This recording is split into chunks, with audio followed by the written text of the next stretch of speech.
El avance tecnológico específicamente en la capacidad de movimientos que ofrece la mano despegó demasiado, ¿no?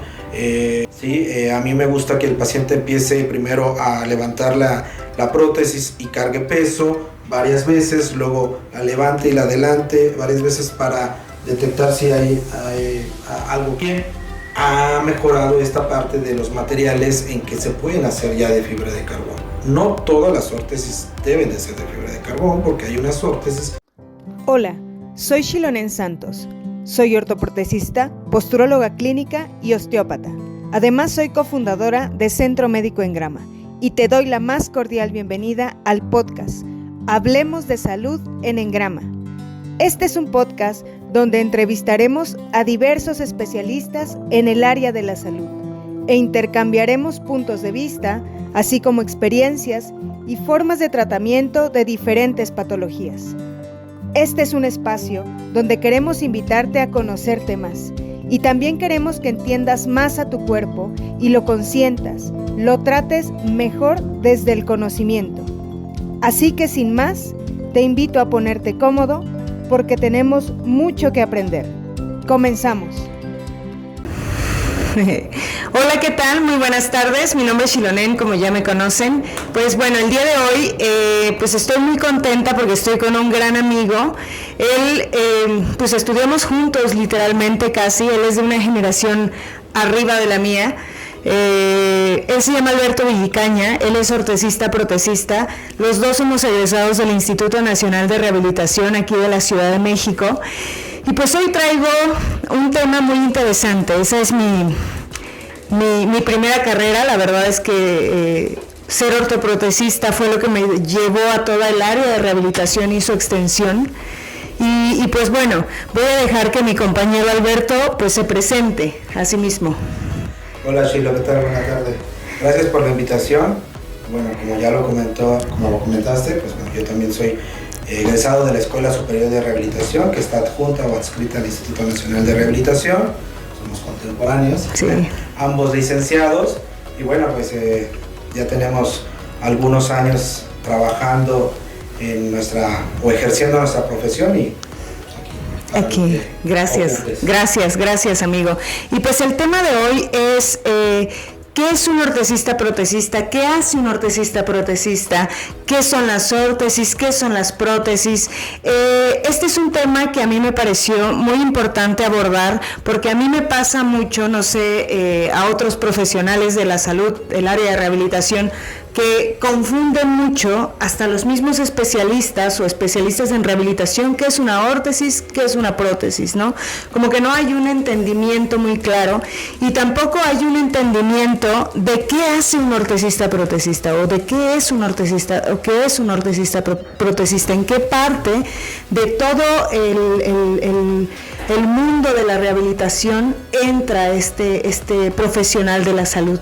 Y pues bueno, ¿quién más o quién mejor que mi compañero Alberto Villicaña, al que yo admiro profundamente en el ejercicio de su profesión? Esa es una realidad, y quien me conoce y ha platicado conmigo respecto a este tema lo sabe, esa es una realidad. Y pues bueno, pues si te parece bien, Alberto, vamos a entrar de lleno al tema. Sí, claro que sí, Gilada. Perfecto. Pues lo primerito, me gustaría que nos pudieras ayudar a entender al público que nos escucha, ¿qué es un ortesista protesista? ¿Qué hace un ortesista protesista? Pues mira, Shilo, realmente nuestra profesión es una profesión que nos va a ayudar, o tenemos que ayudar a todo aquel que tenga alguna situación de discapacidad, pero la definición muy clara de lo que es un licenciado en órtesis y prótesis es aquel egresado profesionista que va a prescribir, fabricar, diseñar y adaptar un dispositivo ortopédico, o mejor dicho, un dispositivo ortoprotésico. Esa es la definición clara y a la que nos enseñaban a nosotros. Pero realmente lo que en términos coloquiales o prácticos es todo aquello que va a ayudar a asistir una función o suplir un órgano. En este caso, principalmente son las extremidades superiores e inferiores. Eso es lo que abarca nuestra carrera en el tema protésico. En el tema ortésico, pues desde hacer una adaptación al calzado, ¿sí? Cualquier tipo de calzado, no tiene que ser ortopédico, porque antes se nos ubicaba mucho por eso, ¿sí? Hacer mejor conocidas como férulas, o más identificadas para el pie, para las manos, corsets ortopédicos para algunas malformaciones de columna, y eso es lo que es nuestra profesión en términos coloquiales, o más práctico para el público pueda ubicarnos, ¿no? Porque es una realidad que nosotros desafortunadamente, nuestra profesión es un poco un fantasma, ¿no? Para la misma comunidad y también para el área de salud. Sí, es totalmente de acuerdo. Cuando nosotros estudiamos, yo recuerdo perfectamente que éramos el Instituto Nacional de Rehabilitación y el DIF, y bueno, una escuela en El Salvador, y bueno, en Europa había también, pero a nivel Latinoamérica creo que eran las únicas, ¿no? También estaba por ahí Argentina. Con su universidad en esos tiempos para tener o crear a nuevo personal humano en esta línea, en este ámbito profesional, básicamente. ¿Qué podrías decir tú? Porque a veces está muy, como que lo confunden con una ingeniería, o sea, puede ser... tiene mucho que ver con la ingeniería, ¿no?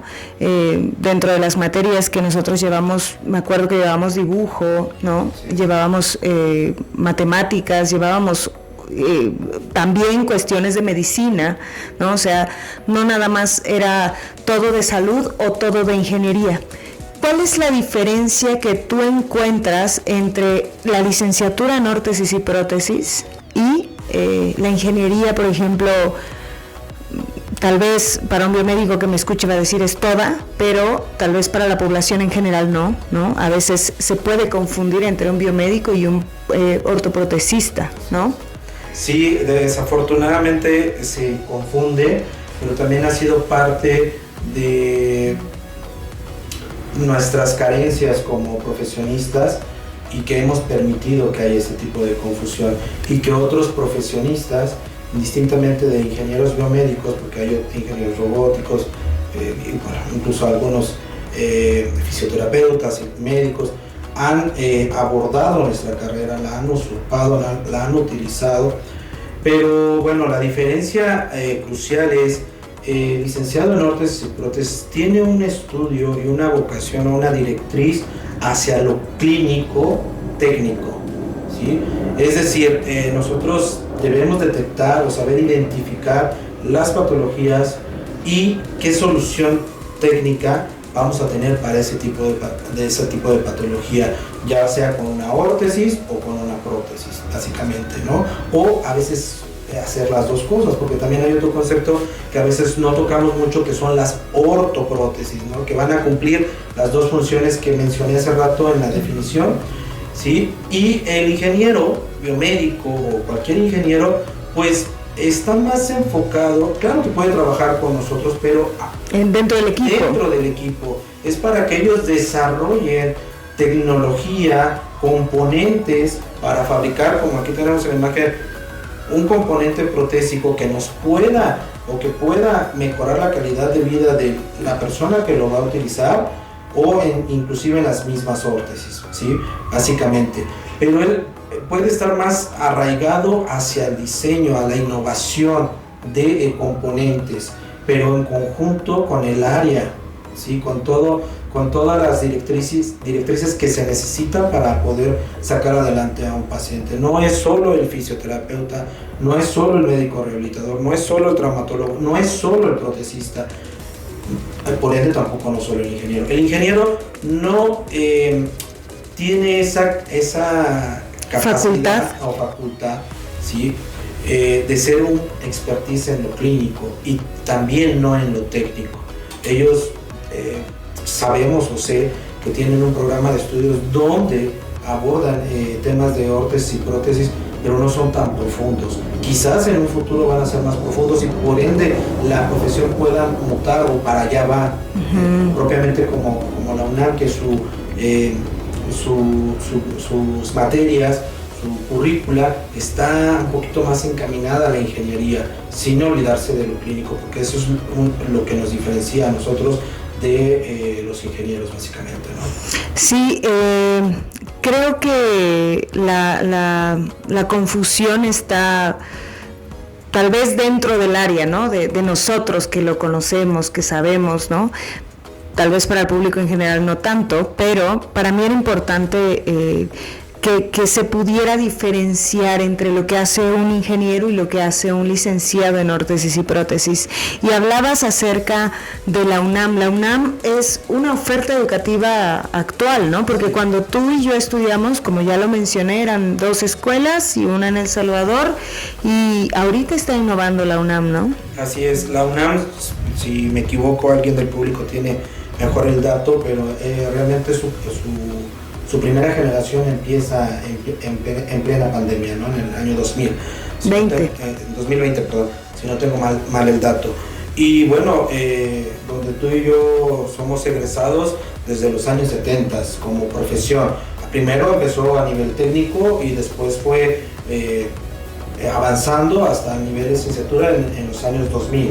Entonces, realmente esa es nuestra alma mater, que hoy en día se llama Instituto Nacional de Rehabilitación Luis Guillermo Ibarra, pero en su tiempo empezó como el musculoesquelético y desde ahí empiezan las primeras generaciones. Y si nos vamos un poquito de historia más atrás, bueno, empieza desde el doctor Rómulo Farril, y que hay mucha gente, como tal, no un estudio formal, pero tuvieron estudios y fueron capacitados por mucha gente en su momento del extranjero y tuvieron un expertise muy bueno, y muchos de ellos nos dieron clases a nosotros mismos, que somos de las generaciones más nuevas, o a las generaciones un poquito más viejas tuvieron la dicha de tener este tipo de profesores, ¿no? Sí, y ya entrando un poquito más en materia, ya hablamos de lo que son las prótesis, ¿no? Que son para suplir o sustituir una función de un miembro o de una parte del cuerpo que ya fue pues amputada, vaya, ¿no? Entonces hay diferentes tipos de prótesis, estamos de acuerdo, ¿no? ¿Cuáles son los tipos de prótesis para nuestro público, para que ellos conozcan este tipo de variantes que existen, ¿no? Así es. Quiero hacer un pequeño paréntesis con esto, con la definición, porque también la Secretaría de Salud, COFEPRIS y todos nos tienen, ahora sí que nos tienen puestos en la misma harina. Que el dentista. Que el dentista, que el médico y todo eso. Las prótesis que nosotros hacemos son totalmente externas, para que quede más claro. No hay una invasión interna. No podemos una prótesis ocular, no podemos una prótesis... endoprótesis no podemos, ¿no? O sea, una prótesis de rodilla, este tipo de cosas no. Y ni órtesis, porque las órtesis también se utilizan. Un ejemplo muy claro: si hay un pie plano y necesita cirugía, ahí ponen una órtesis, ¿no? En la bóveda plantar, pero nosotros no hacemos nada, todos por fuera, básicamente. Entonces, pues retomando tu pregunta, obviamente todo esto ha evolucionado drásticamente, y más o menos yo he hecho un recuento que en los últimos 20 años ha tenido una evolución muy grande, una evolución que en los años 90 no se había tenido, y principalmente en miembros superiores, ¿no? En miembros superiores el avance tecnológico, específicamente en la capacidad de movimientos que ofrece la mano, despegó demasiado, ¿no? En miembros inferiores, pues también en los años 90 empezó la introducción de la fibra de carbón en los pies protésicos, y después de ahí también empezaron la introducción de componentes electrónicos, principalmente en rodillas, luego ya empieza a ver en pies. Entonces eso ha avanzado bastante, ¿no? Pero en estos últimos 20 años es donde yo considero que realmente la tecnología ha despuntado en pro y beneficio del ser humano y en pro y beneficio de nuestra carrera. Sin embargo, también, desafortunadamente, entre mayor tecnología, también mayor es el costo, claro, pero también mayor es el beneficio, es una realidad, ¿no? Entonces, las prótesis y órtesis ya no es lo mismo que en los años 90. Sí, antes, ¿te acuerdas que, bueno, habían 3, 4 modelos probablemente, ¿no? De las mecánicas tal vez, ¿no? O sea, no había ni hidráulicas, ni electrónicas, ni nada de esto. Antes eran todas mecánicas y habían de madera, habían que tenías que así casi hacerla como escultor, ¿no? Así es. Fíjate que un poquito también hablamos de historia. Exacto. En los años prácticamente 70 en Europa ya empezaba la introducción o la inquietud por hacer manos eléctricas. Ya había algunas por ahí, pero no había esa tecnología. El desarrollo, ¿no? Ese desarrollo como ya lo hubo en los 90 para empezar a sacar más cosas, ¿no? Uh-huh. Igual con algunos aditamentos que se llaman liners, también ya había técnicas para hacer modificaciones de los sockets, pero bueno, por situaciones de tecnología no se podían llevar más allá, ¿no? Quizás es un tema un poquito más técnico-científico que para el público, pero aquí a lo que voy es realmente esto ha avanzado demasiado y en beneficio para el usuario básicamente. Sí, y como tú dijiste, ahí ya hoy en día contamos con en rodillas protésicas neumáticas, exacto, hidráulicas, electrónicas y robóticas. Eso es lo que hay en el mercado. Sí, estamos hablando ahorita en cuanto a la funcionalidad, ¿no? Cómo funcionan, pero también existe otra forma como de decir los tipos, ¿no? Por el nivel de amputación probablemente, ¿no? O sea, hay diferentes tipos de niveles de amputación, ¿no? Aquí Alberto me trajo o nos viene a enseñar pues varias, la verdad. ¿Nos podrías platicar un poquito de cuál es esta, de cuál es esta, de cuál es esta? Sí, bien, bueno, esta principalmente es para una amputación transtibial, ¿sí? O por debajo de la rodilla. Y bueno, se compone, todas las prótesis siempre se van a componer de lo que es un socket o cuenca. Posteriormente vienen adaptadores protésicos, el tubo protésico en este nivel de amputación y viene un pie protésico. Bueno, ahorita ya tenemos aquí el calzado puesto para esta prótesis, pero viene un pie protésico. Si ya vamos a transfemorales o por arriba de rodilla, es decir, ya pierden la rodilla, pierden una articulación, pierden inserciones musculares importantes, igual tenemos un socket, ¿sí? En material flexible, tenemos un socket de fibra de carbón, igual adaptadores, ya una rodilla protésica que nos va a permitir la flexoextensión durante la marcha y tenemos igual un pie protésico. Esto es básicamente cómo se compone una prótesis. Después vienen los desarticulados de rodilla, las semipelvectomías y bueno, pero básicamente todos siempre van a empezar con un socket o cuenca, adaptadores, rodillas si es que se necesita y el tubo protésico y el pie protésico, ya sea en fibra de carbón o todavía en México tenemos la posibilidad de encontrar pies básicos, como tú lo mencionaste, que esto viene de muchos años, de madera. De madera o termoplástico. Y bueno, pues esta, como insisto, la historia es muy grande, ¿no? Ya son más de 100 años de la industria ortoprotésica a nivel mundial, ¿no? Sí, la verdad es que hablabas ahorita de materiales, ¿no? Hay diversidad de materiales en cuanto para poder elaborar una prótesis. Aquí, por ejemplo, estamos viendo una de prueba, estamos de acuerdo.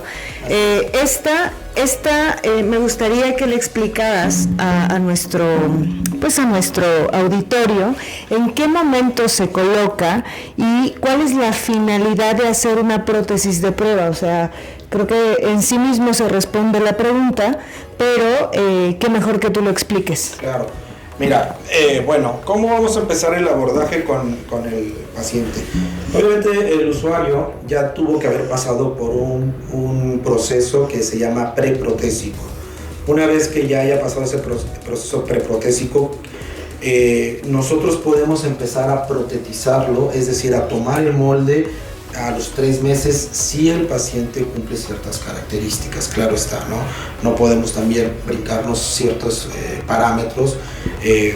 para poder empezar con la prótesis. Claro, tiene que estar cerrada la herida de entrada, o sea, completamente cicatrizada. Vendaje. El vendaje, y como desafortunadamente la mayoría de nuestros pacientes son metabólicos, pues también tienen que tener un control en su situación de salud estable para que podamos empezar también con el proceso. ¿Te refieres a estos pacientes que son amputados por diabetes? Diabetes mellitus, ¿no? Temas metabólicos. Entonces, bueno, ya tomamos un molde, sí, con una venda. Hoy en día, en lo particular, utilizo sintética, no utilizo ya de yeso. Se utiliza una venda sintética. También ahí la tecnología ha avanzado, porque ya también se puede hacer succión. Moldes a través de succión o de vacío, pero también digitales. Sí, claro. Entonces, por medio de escáneres o inclusive con el celular se puede tomar. Eso es una de las ventajas tecnológicas que también hay. Pero bueno, se hace un socket de prueba como este, debe ser totalmente transparente, tanto para abajo, para arriba de rodilla, inclusive para algunos pacientes desarticulados de cadera, que puede ser que sí podamos utilizar este tipo de material y no, va a depender de sus características y del objetivo que también querramos. Pero bueno, inicialmente vamos con esto, ¿no? Es un socket que me va a permitir observar, cuando utilizamos un método de vacío, de succión, cómo está la piel, porque hay una presión hidrostática. Claro. ¿Sí? Observar que el punto de apoyo en la zona posterior a nivel del glúteo, que se encuentra el isquion, esté alojándose y controlándose adecuadamente. El isquion es el huesito con el que nos sentamos, o sea, lo pueden identificar, es una prominencia que se encuentra en la nalga, cerca del ano, podría decir, del ano, del recto, y ahí se pueden tocar esta, y va a depositarse en una zona en específico del socket. Así es. Entonces ahí tenemos que hacer un control, sí, que ya es algo muy técnico, pero bueno, tenemos que ver toda esta parte. Observamos que esté todo bien, que haya un buen control hidrostático con algunas pruebas que hacemos. Sí, a mí me gusta que el paciente empiece primero a levantar la prótesis y cargue peso varias veces, luego la levante y la adelante varias veces para detectar si hay algo que mejorar en el socket, ¿no? Y ya una vez que hago esas pruebas, empiezo que el paciente empiece a caminar. Y ahí vamos, en conjunto con el médico rehabilitador, el terapeuta y todo el equipo, bueno, vamos llevando su proceso para que el paciente tenga la capacidad de poder controlar la prótesis, de poder flexionar la rodilla, de poder extenderla y que dé paso. Ojo, es un paso, no una sacada. Es importante, yo creo también aquí que, todo esto está implícito y tú lo has comentado, pero cuando ya te amputan un miembro, ¿no? Si una pierna, en este caso es un transfemoral, evidentemente pierdes, como lo dijiste en un principio, ciertas uniones miotendinosas, ¿no? O sea, funciones musculares ya no las tienes. Entonces, evidentemente en esta fase, cuando ya te colocan la prótesis de prueba, pues tienes que suplir, es decir, lo que ya no tienes que ver cómo lo vas a tu cuerpo, evidentemente ayudado de un fisioterapeuta. Ahí entra el fisioterapeuta como parte de este equipo, ¿no?, de rehabilitación integral para un paciente amputado, ¿no? Porque ya no tiene esos músculos que hacían que flexionaras, que extendieras, que dorsiflexionaras el pie. Exacto. En este caso de rodilla. Entonces es volver a aprender. Con la articulación de tobillo. Exacto. Es volver a aprender a caminar, ¿no? Es volver a aprender a caminar, ¿no? Entonces. Pero sí, a veces cuando aunamos que el paciente tiene alguna situación en cadera es más complejo, ¿no? Hoy en día... ¿Te refieres a artrosis? Tenga alguna artrosis, tenga algún desgaste, tenga... Una prótesis de cadera, incluso una fractura también en el fémur, ¿sí? Empieza a complicar esta parte. Claro. No imposibilita, que eso es algo muy importante. Hoy en día, el tema de... es que no puedo utilizar prótesis por esto. Hay que analizar bien, porque... también que las prótesis, aunque muchos años atrás se ha buscado que también cumpla el objetivo de que sea algo cosmético, estético, pues va más aunado a la función. Pero antes se transgiversaba eso, ¿no? Es que la función es que permita que el paciente pueda caminar, ¿no? Desplazarse. Una prioridad. Sin embargo, todo el mundo tenemos prioridades diferentes. Claro. ¿No? Entonces, lo que para mí puede ser una prioridad, para ti no, y entonces lo mismo se transpone en las prótesis. Hay pacientes que el hecho, probablemente no puedan caminar, pero el hecho de tener su prótesis, y no que sea cosmética, el hecho de tenerla, poderse parar, aunque sea una vez al día, ponerse de pie con sus dos extremidades, les cambia totalmente la vida. Entonces hay que ponerse en esa parte. Eso también ha cambiado, ha evolucionado. En miembros superiores, antes un objetivo sí o sí del médico, de los rehabilitadores, de todo el equipo, era que pudiese llegar su mano para alimentarse. Y si es unilateral, puede ocupar la otra mano para poder hacer eso, lavárselos. Entonces hay que buscar objetivos. Digo, claro, si es bilateral, tenemos que en algunas... Hay prioridades, probablemente. Sí, exactamente, pero hay que evaluar. Eso es parte de la evaluación, eso es parte de la clínica y muchas cosas más, ¿no? Y yo creo que acabas de tocar implícitamente un tema que es importante, porque a mí, yo creo que a ti también te han llegado pacientes o médicos, ¿no?, que dicen, ¿y cuánto va a costar?, ¿no? Y es como difícil responder esa pregunta en términos monetarios, porque no conozco al paciente, no sé el nivel de amputación y lo único que sé, ¿no? No sé su edad, no sé a qué se dedica, no sé si es un hombre de familia, no tengo la menor idea de nada. Y tú acabas de comentarlo, ¿no? Entonces, se tiene que adaptar a lo que el paciente está necesitando en su día a día. No es lo mismo para todos. Evidentemente, hay ciertos estándares de los que puedes partir, claro, ¿no? O sea, como en todo, ¿no? Pero es de ahí, como bien también lo dijiste, la tecnología que le vayas metiendo al pie, a la rodilla, al socket, al liner, a esto, a lo otro, al medio de succión, ¿no? O sea, de todas estas de sujeción, pues evidentemente todo eso va a ir encareciendo o aumentando el costo, ¿no?, de tu inversión, pero al final, como bien comentabas, amigo, es en pro o en beneficio de recuperar tu libertad, de recuperar tu autonomía, ¿no? Sí, tiene que ser un ganar-ganar realmente, ¿no? También con esto me das pauta a comentar y hacerle saber a tu público. Sí. Que no la prótesis más cara quiere decir que va a ser la más funcional. Como lo comentaste, hay un estándar y claro que sí, la tecnología ahí está comprobada. Hace rato mencioné que hubo pruebas en los años 60, 70 de situación de manos bioeléctricas, pero no se pudieron desarrollar como hoy en día. Todos estos productos ya llevan un tiempo de testearse antes de que salgan a la venta comercial por las diferentes compañías transnacionales, ¿no? Entonces están probados de que funcionan, pero eso no quiere decir que a todos los pacientes les va a funcionar como dicen ellos que va a funcionar. Insisto, depende de las características de cada individuo. Y también hay otro etiqueta que teníamos, que es que si tiene 60, 70 años, pues no va a poder utilizar X o Y componente. Si el paciente cumple con todas las capacidades, cualidades para ocupar esos dispositivos de esa tecnología, es candidato. Y viceversa, puedes encontrarte una persona de 20, 30 años que va a tener situaciones clínicas complicadas y no va a poder utilizar esa tecnología, ¿no? Aquí puedo a lo mejor poner de ejemplo, no es lo mismo, pues si un paciente que tiene cáncer y está luchando contra eso, pues no le voy a poner probablemente una rodilla de esas características, quizás porque está muy fatigado, y entonces este tipo de tecnología, una rodilla protésica electrónica o robótica, pues pesa más. Claro. ¿Sí? Entonces le va a provocar, entre comillas, un poquito más de desgaste. O quizás no, pero... Sí, su gasto energético puede ser que se eleve, ¿no? Y que no... O sea, no sea la principal necesidad en ese momento del paciente. Exactamente, eso es a lo que va a entrar.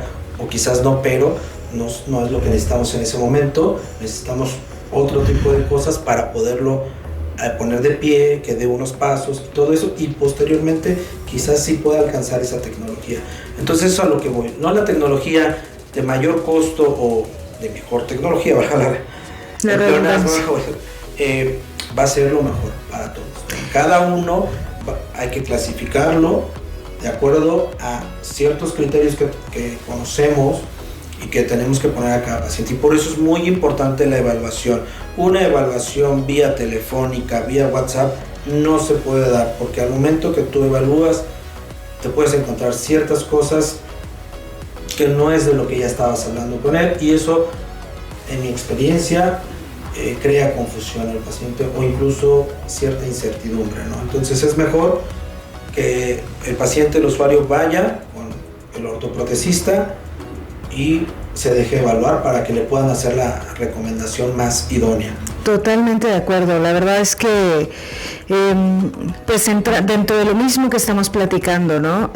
Hay un colegio de órtesis y prótesis, el cual tiene reciente formación, no es que sea un colegio muy antiguo, ¿no? O sea, la verdad es que los ortesistas protesistas a nivel nacional actualmente todavía somos pocos, ¿no? Creo que solamente ha salido, ¿cuántas generaciones? ¿Una? Del instituto, bueno, de la UNAM, una, pero, ¿no? Bueno, nuestra alma mater estuvo un tiempo sin actividades. Sin actividad, se reabrió y ya salió una generación. Yo era la última hasta esa vez, sí, ¿no? Tú fuiste la penúltima, pero ya volvió a salir otra, y a pesar de todo, pues sigue siendo muy poco el número de ortesistas protesistas que existen. Y con esto lo que quiero comentar es que existe, como tú lo mencionabas también al principio, mucha usurpación de la profesión, ¿no? Entonces, en muchas ocasiones, muchos pacientes caen en manos que no son las más profesionales, ¿no? Las más calificadas. Y eso, pues el colegio lo ha tratado de minimizar de alguna manera, pues agremiando a todos los ortesistas titulados, ¿no? Y pues evidentemente creando en su momento una página web, ¿no? Donde podían acceder cualquier persona del público en general a revisar que esté adscrito esa persona que dice que es, ¿no? Profesionista en esta área. Exacto. ¿Qué sabes acerca de esta iniciativa, ¿no? Que en algún momento existió, que ha tenido sus cosas, pero que ahí seguimos, ¿no? Claro. Mira, de igual forma, estos son esfuerzos individuales. Esa es la verdad. Esa es una realidad. Por siempre un pequeño grupo o un mediano grupo que quiere que las cosas sean diferentes. En México así sucedió en los años 70 con la primera sociedad o asociación, que fue la ATPO. Esa fue la primera en los años 70, si no tengo mal el dato. Igual por ahí a lo mejor algún colega nos puede corregir, pero si no tengo mal el dato fue por ahí en el 77, 76 cuando se creó esta. Y bueno, de ahí también ha sufrido transformaciones. Esta sociedad incluía a la gente que había tenido una formación, insisto, quizás no profesional, pero sí profesional de acuerdo también a la época, que fue en los años 50. Claro. ¿Sí?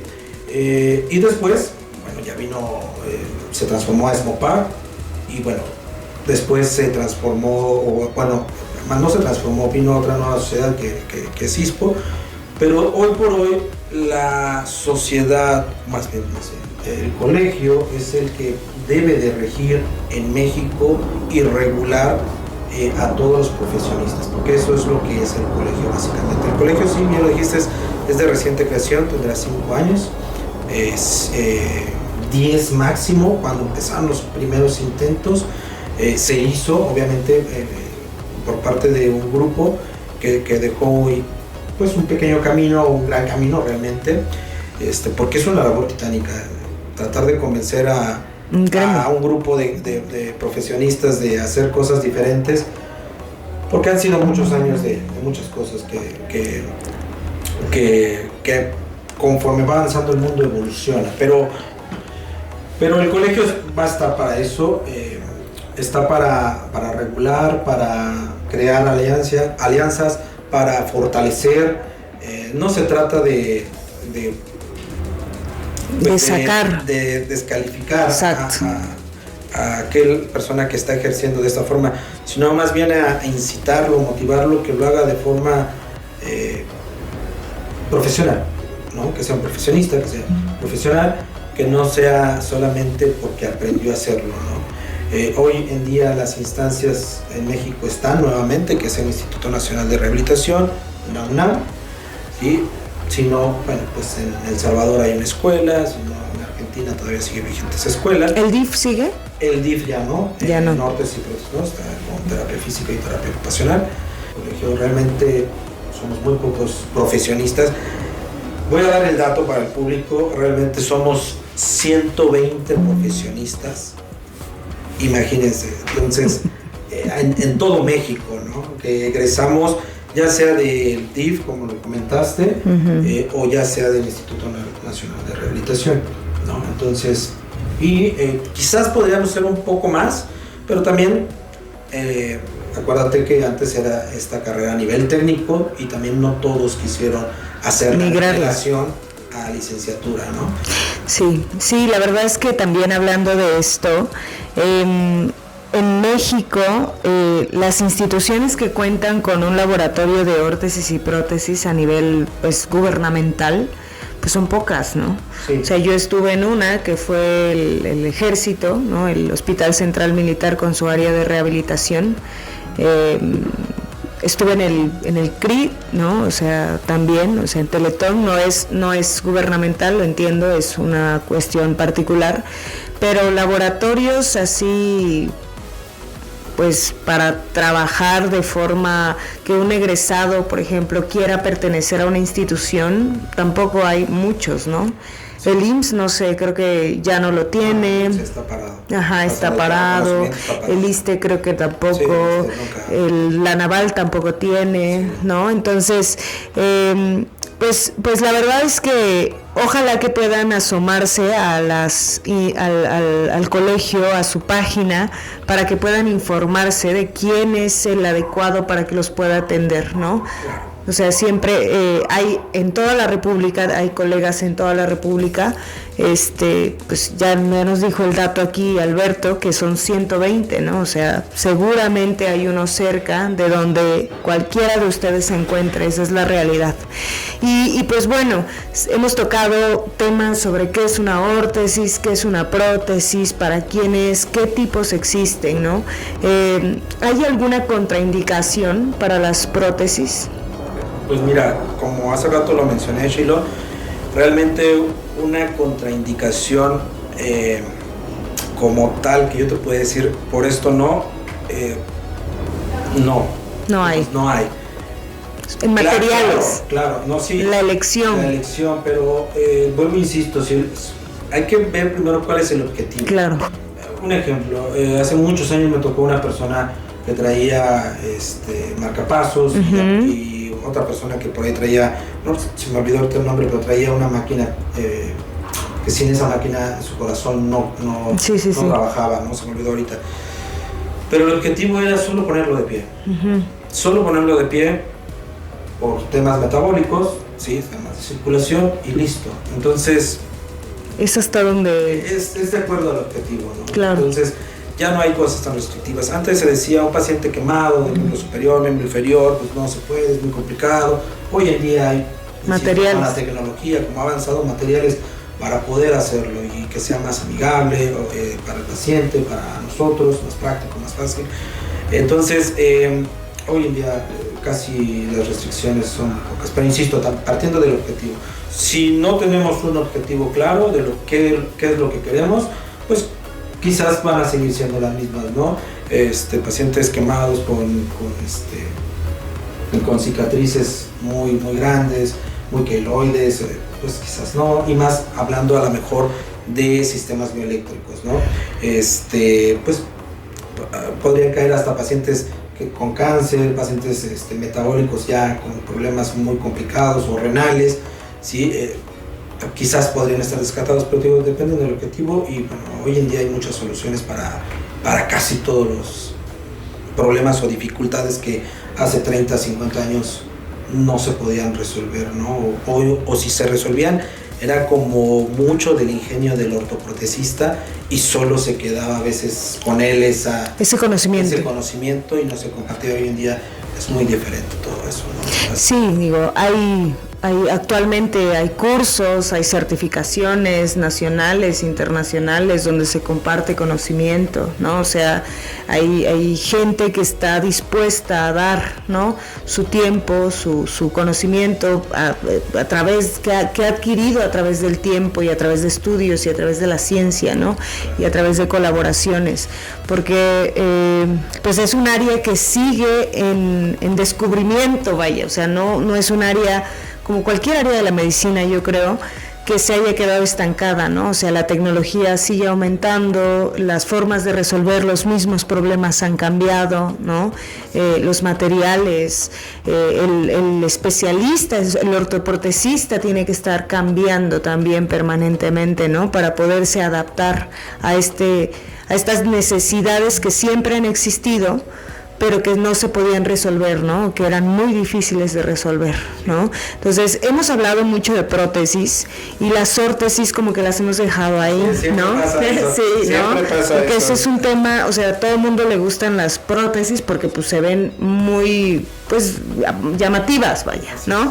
Las órtesis, como bien lo decías, es para asistir una función que probablemente está disminuida, ¿no? O sea, o que está alterada, o que está restringida, ¿no?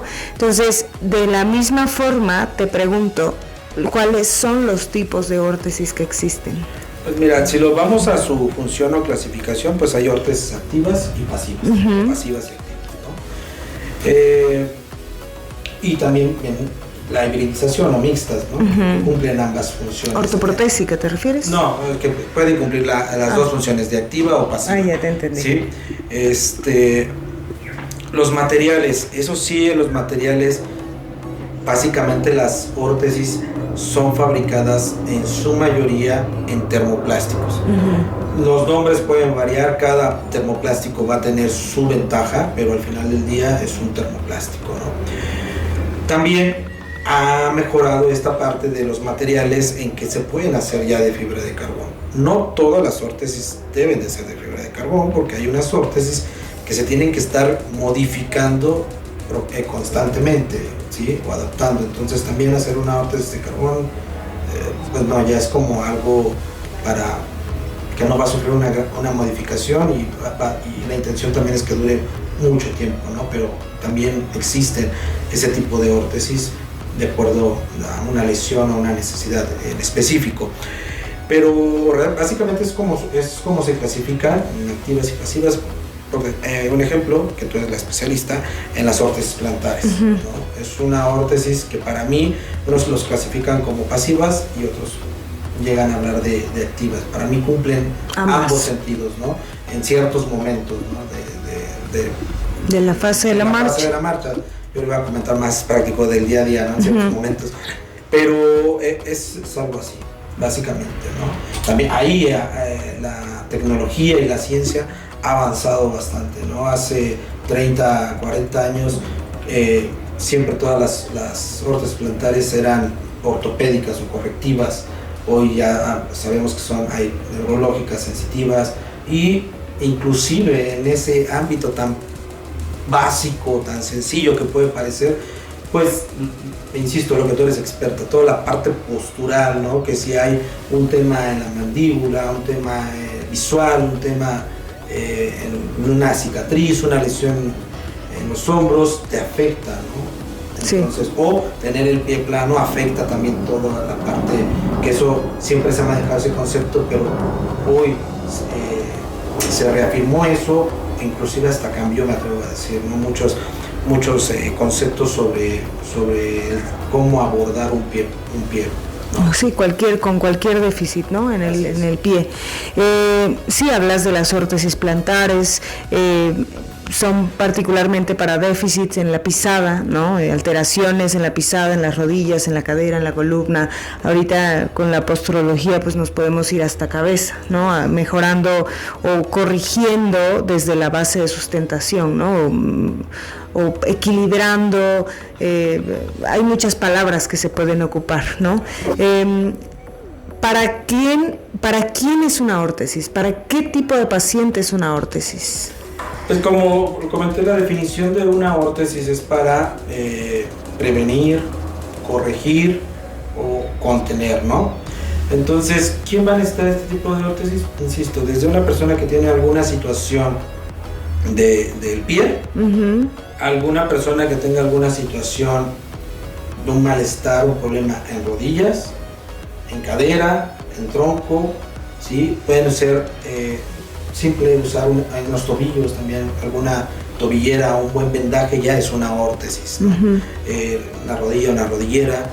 Si hay un paciente, una persona que tiene secuela de polio, o tuvo una fractura por X o Y situación en el fémur y esto ya hizo una lesión en toda la extremidad, puede utilizar un aparato largo, ¿sí? Que va del pie hasta la cadera, y de ahí podemos ir a aparatos más complejos, como que incluyan estos mismos aparatos un corset o solo el puro corset, por si tienen algún tema de una rotoescoliosis, porque siempre se maneja el tema del concepto de escoliosis, y hay gente que tiene un gran expertise en este tema y son mexicanos, ¿sí?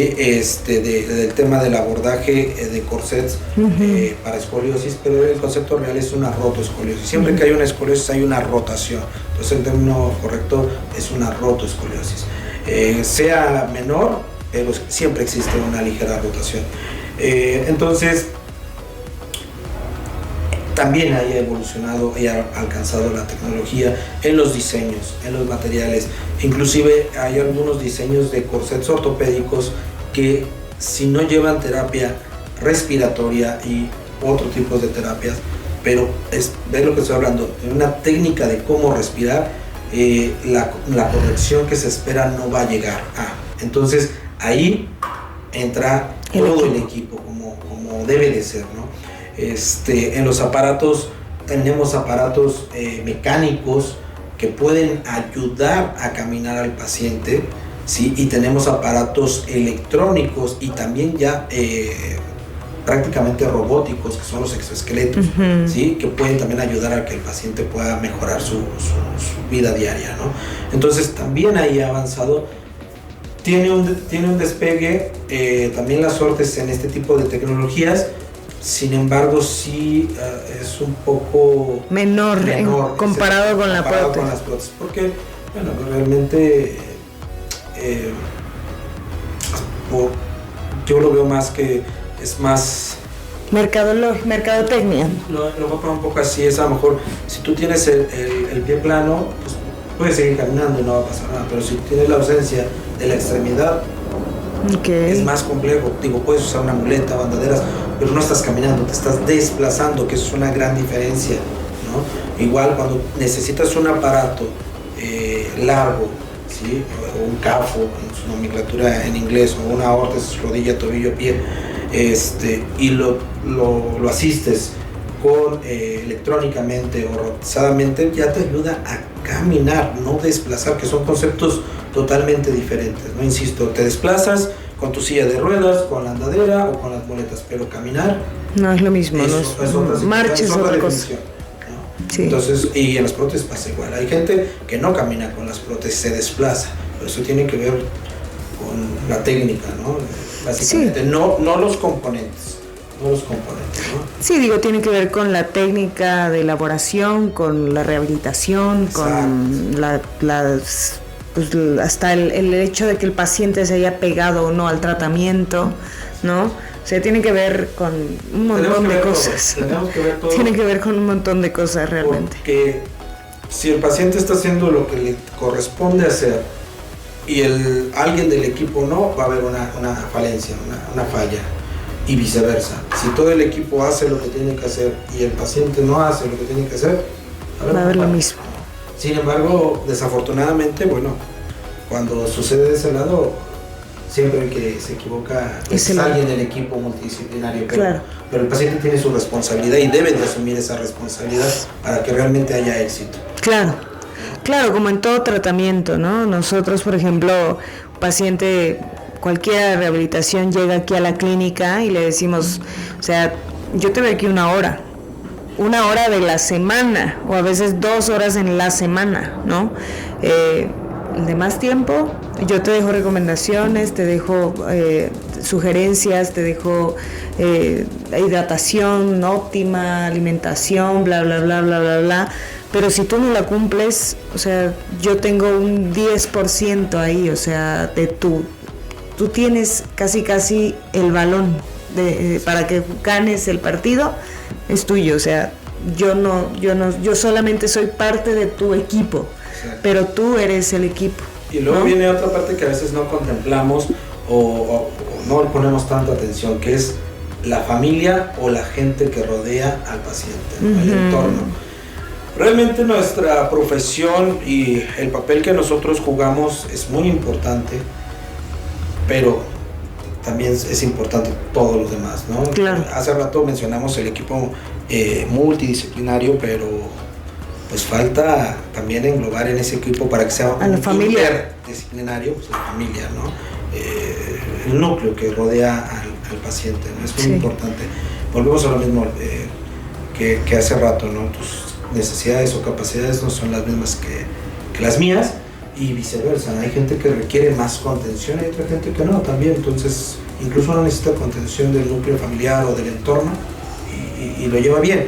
Que eso es algo muy importante a considerar, creo yo. Toda esta plática, lo que a mí me gustaría dejar de mensaje para el paciente es cada uno es diferente y tiene un proceso diferente. No se dejen llevar por lo que ven en videos y principalmente por lo que vean de las marcas internacionales, ¿sí? Cada uno va a tener sus propios objetivos y va a llegar a, porque pasa mucho eso. Yo quiero esto porque yo vi que esto puede hacer esto, o esta persona pues sí, pero él tiene capacidades o situaciones diferentes a las de usted. Y quizás ese paciente que vio eso pueda lograr eso y más, pero eso va a depender de un todo. Entonces, y es donde entramos nosotros como parte del equipo para poder aterrizar lo que realmente y cumplir los objetivos que vamos a ir marcando, ¿no? Sí, digo, un ortesista protesista, su función es, sí, hay un montón de marcas, hay un montón de opciones, hay muchísima tecnología, materiales, diversidad, técnicas, pero el ortesista protesista es el que va a decidir de acuerdo a tus necesidades, ¿no? Y contigo, ¿no? Viendo todo el espectro, no nada más quiero que haga lo mismo que vi aquí, quiero que lo haga usted, y esa es la verdad, que no sucede así, ¿no? O sea, se tienen que explorar muchos aspectos y pues hablamos de ellos en la entrevista, y de hecho esa es la última pregunta que te iba a hacer. ¿Qué mensaje querías dejar, la verdad? Ya me lo dijiste, sí, ya me lo dijiste. Todos nos tenemos que ser responsables de nuestra parte, ¿no? Hoy en día el mundo está obviamente cambiando. No, insisto, no es lo mismo hace 30, 40, 50 años que lo que es hoy en día, cómo pensamos, cómo nos movemos, cómo nos comunicamos. Pues por ende también el tema de salud en general no es igual, ¿no? Hay cosas que yo creo que debemos de conservar, que es las valoraciones presenciales. Ahora con lo de la pandemia, las valoraciones virtuales en lo particular, no soy partidario de eso, de ninguna índole. Pero sí conservar esa parte, ¿no?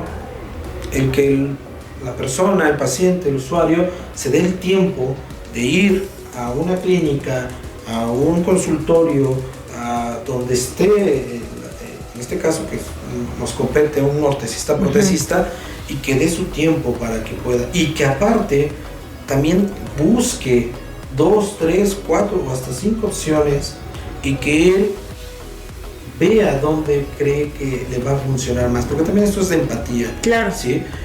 No es irse también con el primero. Digo, habrá sus excepciones como en todo, pero sí tenemos la obligación de buscar, o tiene la obligación el paciente de buscar, informarse, pero informarse con cosas veraces, no con cosas que no son veraces. ¿Cómo va a poder distinguir el usuario, el paciente que va a ser veraz? Preguntando. Claro. Preguntando, informándose. Si yo veo que por ahí, pues es que ellos veo que X o Y persona se anuncia como el mejor, yo en lo personal dudaría, y en cualquier otra profesión investigo, veo, hago. Que le promete que va a caminar en el primer minuto. Yo insisto, no es caminar, es desplazarse, es un proceso y cada uno es diferente, ¿no? Claro. Entonces son muchas cosas. Ojalá que con parte de la tecnología, que hay mayor canales de comunicación, mayor información, estos pacientes puedan tener esta información y puedan acercarse, inclusive cuestionar lo que yo estoy diciendo y preguntar, y bueno, en su momento quien llegue a requerir el tipo de servicio para la fabricación de una órtesis y prótesis lo haga con el que él crea que es el mejor, porque es otra parte, ¿no? Es el que él crea que es el mejor para él, no el que se dice ser el mejor, ¿no? Claro, totalmente, y la verdad es que yo estoy muy contenta de haber compartido los micrófonos con mi amigo Alberto Villicaña. Yo les voy a dejar aquí abajo los teléfonos de él para que, si gustan, pueden atender o él pueda atenderlos a ustedes personalmente. No sé si tienes redes sociales también, si me las quieres dejar, tu número de trabajo para que la audiencia te pueda marcar y buscar. La verdad es que yo agradezco muchísimo tu tiempo, Alberto. Yo espero que para todos haya sido tan nutritivo como para mí esta conversación. Y pues yo espero seguirte teniendo aquí en el podcast en otros temas, probablemente hablando temas un poco más concretos de amputaciones transfemorales, transtibiales, opciones y demás. Ahorita lo que quise es que abriéramos pues este tema que es poco hablado, la ortoprotésica, esa es la realidad, y qué mejor que dos ortoprotecistas pues den a conocer su carrera de manera muy orgullosa, esa es la realidad, y pues contenta nuevamente de compartir micrófonos con mi amigo. ¿Alguna despedida, amigo? No, pues gracias, y gracias por la invitación. Esta es la primera vez que estoy en un podcast, espero que no sea la última.